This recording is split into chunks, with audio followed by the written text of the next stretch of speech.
Arion Carter, raise your hand and we'll get you a mic. How y'all doing? All good? Ben, we'll start with you. Arion, I got two for you. I wanted to ask you about number 7. Any specific reason? I know a lot of Tennessee fans like to mention Gerard Mayo wearing number 7 back when he was at Tennessee. Any connection there for you? No, sir. Just one of the numbers I had chosen, and Coach Hyper wanted me to have that number, so making the best of what I can do with it.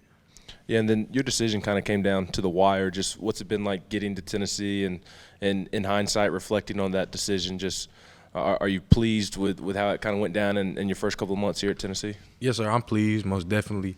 Just getting in the system, learning the system, being around all the guys, and just learning the culture and just seeing how I fit as a whole. I love it here. I'm really happy with my decision. Awesome. And then Casey.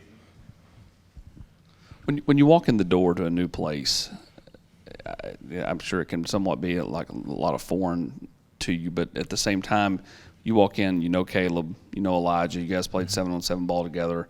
Like, how much does having that core group of guys that you've known for several years help when you're coming into a new environment like this? It helps a lot.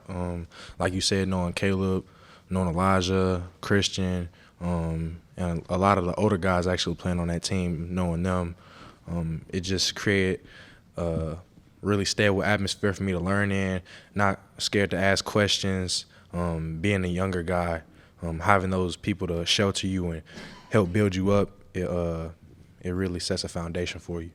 So it's been good. What would you say your biggest differences are from the spring to fall in both your development on the field and also your confidence level as well? Confidence is really a big factor. Just knowing what to expect, knowing the game, understanding the game, and knowing the speed of the game, and seeing how it slowed down for me. It's really been a big jump for me in that aspect, and just understanding the game has been good. Arion, Coach BJ was in here and he said that sometimes you'll make a mistake, but because you play so hard and are so athletic, you kind of overcome it.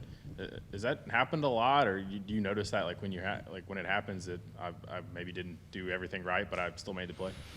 Yes, sir. A lot of times in certain situations, I'll be maybe out of phase, but I'll be able to work back into it just because of natural ability. But those are the little things I've been trying to clean up, working from spring to fall, and being able to capitalize off of my natural ability and use the technique and the coverage of our defense and what I'm supposed to do, know my assignment, and get better from there. Is there one of those plays that maybe sticks out in your mind that you maybe were out of position, but you worked yourself back in, made an interception or tackle for loss, something like that, either from the spring or even from the past 3 days?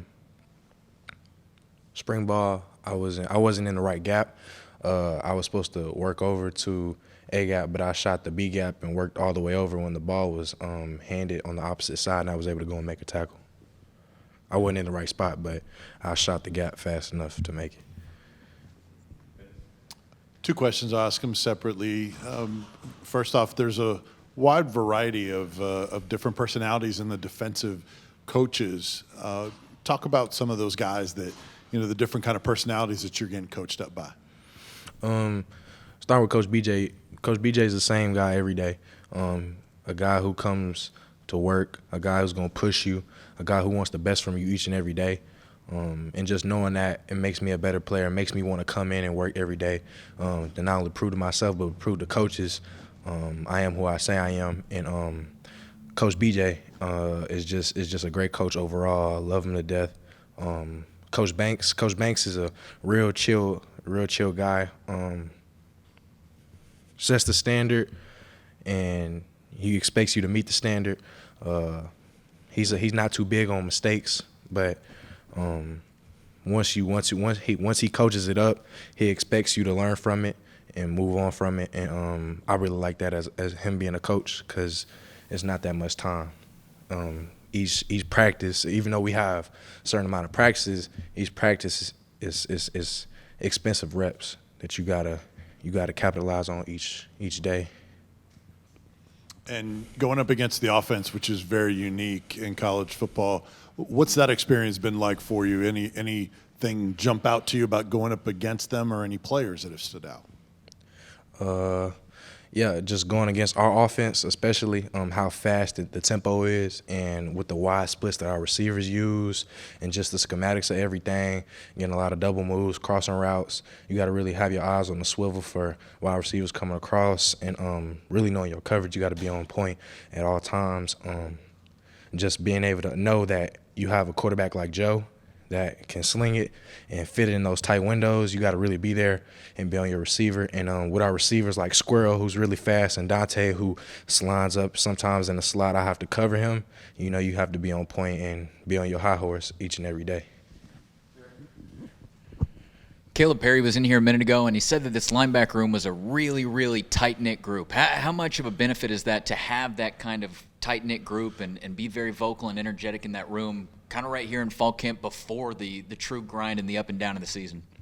Yeah, just going through fall camp each and every day, really starting off in spring and then summer workouts as we built a good relationship. You know, we all hang out together, being able to get to know and feel for everybody as I came in. It's just helped, because when you're down, a brother is able to pick you up, and you're able to lean on the brother some days, and they're able to lean on you just because of the trust. So that's been great. A few more, we'll go Ryan, and then Ben, and then Patrick. Two quick questions. One, Elijah Herring, I know you weren't here last year, but just since you got here in January and what you knew about him in the past, just how's he kind of come along this offseason? Where have you seen the most growth in him? Passing coverage, him being as the Mike, he's been able to work towards his coverage a lot faster, see things. He's made plays in the spring, and just his film study has gotten a lot better. And him being more of a leader and a vocal guy, because he's real quiet sometimes at first, but he brings energy every day. And just seeing the growth in him, he's heading in the right direction for sure. There's obviously been a lot of talk about the depth you guys have at linebacker now. What has the competition been like out there the first few days and even throughout the offseason? Well, competition has always been good. With each and every guy bringing their best every day, it brings out the best out of you each and every day for you to go out and show what you can do, and learn off somebody's mistakes, and just capitalize off each and every rep. It's been great. A similar question to that one. A lot of young, talented linebackers in the room, and also a lot of competition. How do you all balance kind of the competitiveness of it, but also the excitement of not just this year, but the future of the room as well? Just knowing that as a whole in competition, you know, as a competitor each and every day, you know, you want to fight and scratch and claw to be the best each and every day, but it just brings excitement to the future, because with the young guys now that we have in getting reps, being able to know what we're doing, learning from the older guys with like Keenan and Aaron, it just makes the future look really bright for us as a whole, because we're learning under those guys who've been here in the system for a while. So when our time comes, we'll definitely be ready. Aaron, do you expect to play a lot this season? I can control what I can control right now. Just going out every day and showing the coaches that I know my assignment, know my alignment, and that I'm going to play to the standard. At the end of the day, that's up to them, but it's up to me to show that I can play at that level, and for them to trust me that I can play at that level. But the goal is to always be for me, coming in has always to be able to come in and contribute, if not start. So from this point forward, it's just me being able to show that I can. So, Awesome. Thanks, Aaron. thank you. Y'all have a great day.